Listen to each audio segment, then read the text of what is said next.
In the year 1700, Edinburgh was so filthy that simply living within its walls placed a person in constant danger, and the most shocking truth is that survival depended less on strength and more on luck.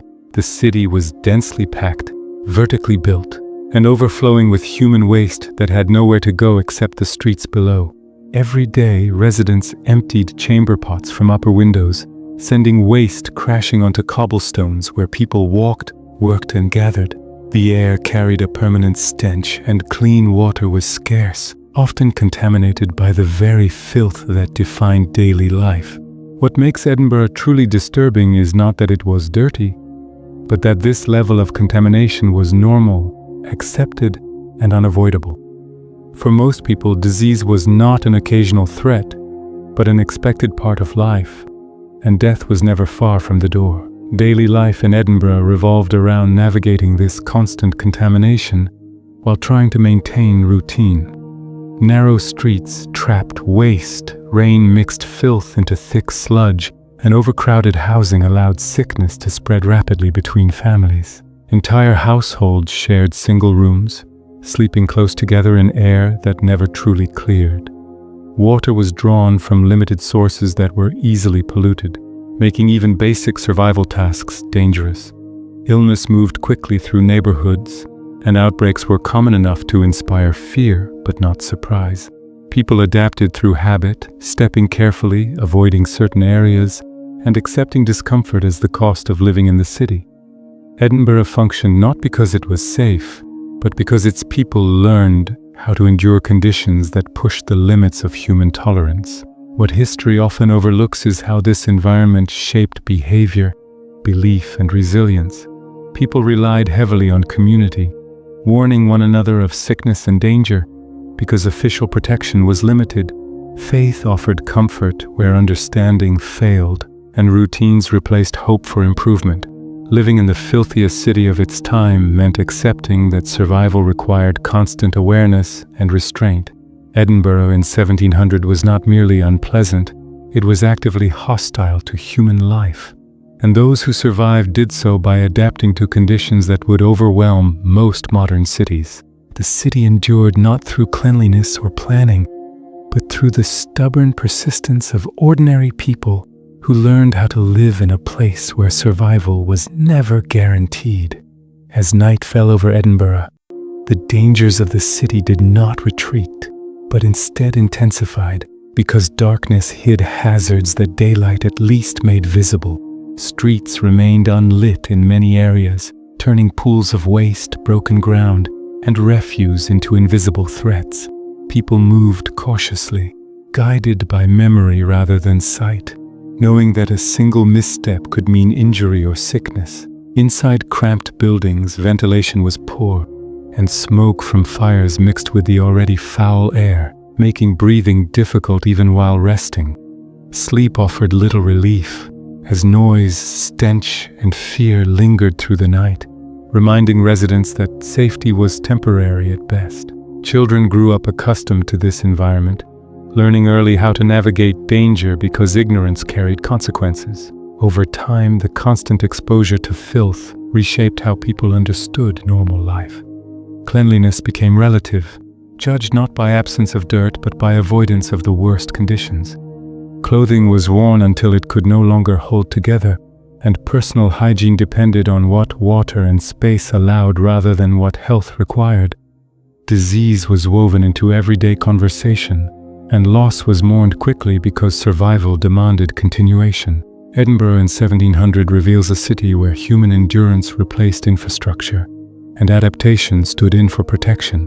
The filth did not disappear, but life persisted within it, shaped by resilience born from necessity. As years passed, the filth of Edinburgh became more than an environmental condition. It became a social force that influenced status, behavior, and opportunity. Wealthier residents could afford slightly higher floors or marginally better access to cleaner water, while the poor lived closer to the streets where waste accumulated most heavily. This vertical separation did little to protect anyone completely, because disease moved freely through buildings and neighborhoods without regard for status. The city's layout trapped people together in ways that made isolation impossible, turning sickness into a shared experience rather than a personal misfortune. People learned to recognize the signs of illness quickly, not to cure it, but to prepare for its consequences. Survival required emotional restraint as much as physical endurance, because constant loss could easily overwhelm those who allowed themselves to dwell on it. Looking back, Edinburgh in 1700 stands as a stark example of how urban life can become hostile when growth outpaces sanitation and care. The city survived not because conditions improved quickly, but because its people adapted their expectations to match reality. What modern observers might find unlivable was, for them, routine, shaped by generations who knew no alternative. The filth was not a temporary failure, but a defining feature of life, influencing how people moved, worked, rested, and believed. Edinburgh endured through resilience rather than reform, proving that human beings can survive in conditions that strain the limits of health and dignity. In understanding this city, we are reminded that history's most dangerous places are not always battlefields, but everyday environments where survival depends on constant vigilance and adaptation. As the 18th century advanced, the weight of living in such conditions began to shape how people understood time, hope, and the future. Few expected life to be long, and plans rarely stretched far beyond immediate survival, because illness or accident could erase certainty overnight. Children were raised with practical knowledge rather than optimism, learning early how to avoid the worst dangers and accept the rest as unavoidable. Even joy was shaped by scarcity, found in brief moments of relief rather than lasting comfort. Edinburgh's filth did not merely affect bodies, it shaped minds, teaching restraint, endurance, and emotional distance as tools for survival. The city moved forward slowly, carried by people who had learned to live with constant risk rather than escape it. In reflecting on Edinburgh in 1700, it becomes clear why many would not survive if placed there today. The absence of sanitation, clean water, and protection created an environment that demanded constant awareness and adaptation. Yet the city endured, because ordinary people developed resilience strong enough to compensate for what the city lacked. Their lives were not defined by comfort or safety, but by persistence under conditions that tested human limits daily. Edinburgh's history reminds us that survival is not always about improvement, but about endurance shaped by necessity. In one of the filthiest cities in history, people lived, worked, and raised families not because the city was livable, but because they learned how to exist within its dangers, proving that human resilience can persist even where survival seems unlikely. As memory carried these conditions forward, the city's filth became so familiar that it faded into the background of daily thought, even as it continued to shape every aspect of life. People stopped expecting relief and instead focused on endurance, measuring success not by comfort, but by the ability to avoid the worst outcomes for one more day. Small routines offered structure in an environment that felt otherwise uncontrollable. Sweeping doorways, choosing safer paths, timing errands to avoid the busiest and dirtiest hours. These habits didn't remove danger, but they gave residents a sense of agency in a city that offered very little protection. Edinburgh's people learned to survive by paying attention, because carelessness was punished quickly and often permanently.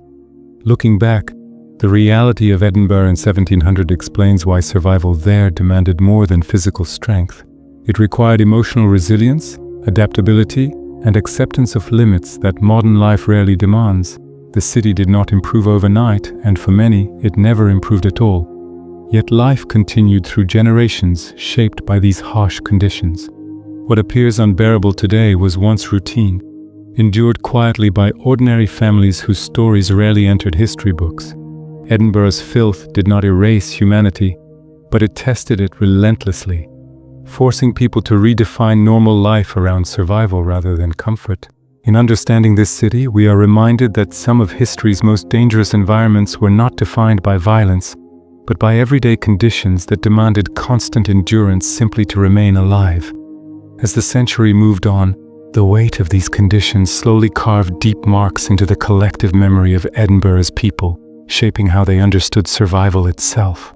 Life in such filth demanded constant compromise between health and necessity, dignity and endurance, hope and realism. People learned to accept discomfort as permanent, because resisting it only led to frustration and despair. The city did not offer solutions quickly, and so individuals became their own systems of protection, relying on routine, awareness, and community knowledge passed quietly through generations. Even moments of improvement were met with caution rather than trust, because experience had taught residents that safety could vanish without warning. Edinburgh's people survived not because the city supported them, but because they learned how to exist within conditions that rarely forgave mistakes. In the end, Edinburgh in 1700 stands as a powerful reminder of how extreme everyday life can become when basic needs are neglected. The filth that defined the city was not merely unpleasant, it was a constant test of human endurance, one that many would not survive if placed there today. Yet generations did survive, raising families and sustaining the city through resilience rather than comfort. Their lives reveal a truth often overlooked in history, that survival is not always heroic or dramatic, but quiet, repetitive, and demanding. Edinburgh endured because ordinary people adapted to conditions that pushed human limits daily, proving that resilience can exist even in environments that seem fundamentally hostile to life.